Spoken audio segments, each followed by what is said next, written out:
Siapa sangka niatku yang hanya ingin mencari hiburan di sosial media menjadi jurang kehancuran rumah tanggaku. Semua berawal dari berbalas pesan diam-diam hingga akhirnya kebablasan.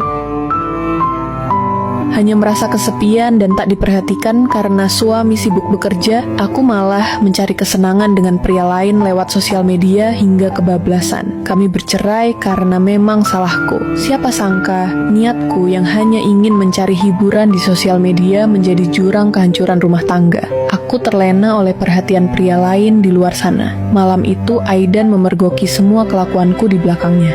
Aku takut setengah mati saat pulang dan rumah dalam keadaan sepi, gelap, juga berantakan.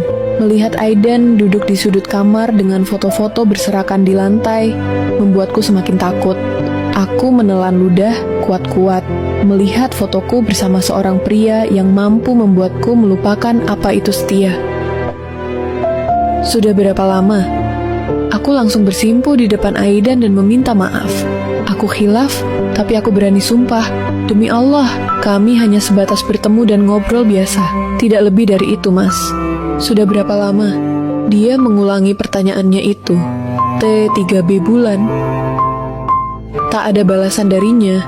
Tapi saat aku mengangkat wajah, tatapan kami bertemu dan baru kali ini aku melihatnya menangis selama 5 tahun pernikahan. Aku semakin hancur dan merasa menjadi orang paling jahat sedunia.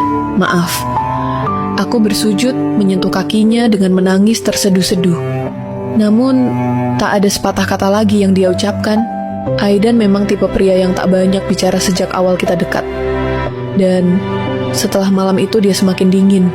Meski katanya sudah memaafkan, tapi kami seperti orang asing yang tinggal dalam satu rumah.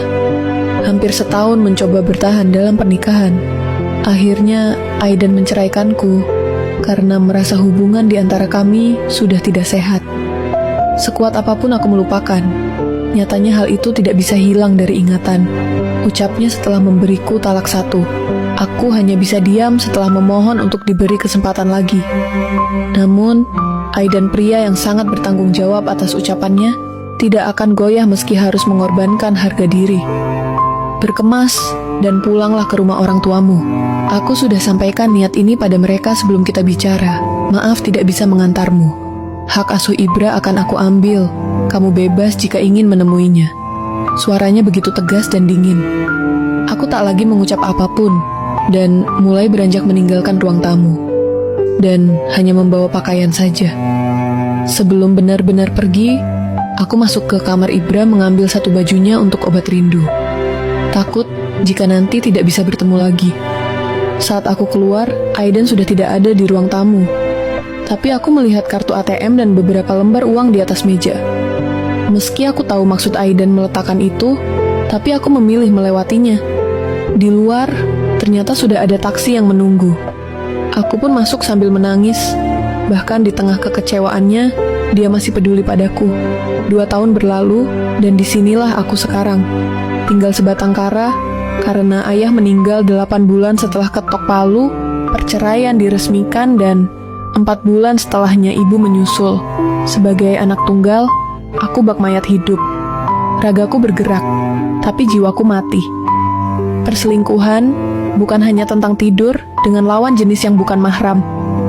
Berbalas pesan diam-diam, lalu menghapusnya juga termasuk berselingkuh. Yasmin. Aku menangis mengingat ucapan ayah kala itu, tepat di mana putri kesayangannya mendapat gelar janda. Betapa bodohnya aku bermain di belakang orang yang begitu aku cintai. Hanya karena merasa kesepian dan bosan disebabkan Aidan yang sangat sibuk bekerja dan sering keluar kota. Memang terasa nikmat di awal, tetapi sekarang, sebesar apapun penyesalan tidak akan bisa mengembalikan semua.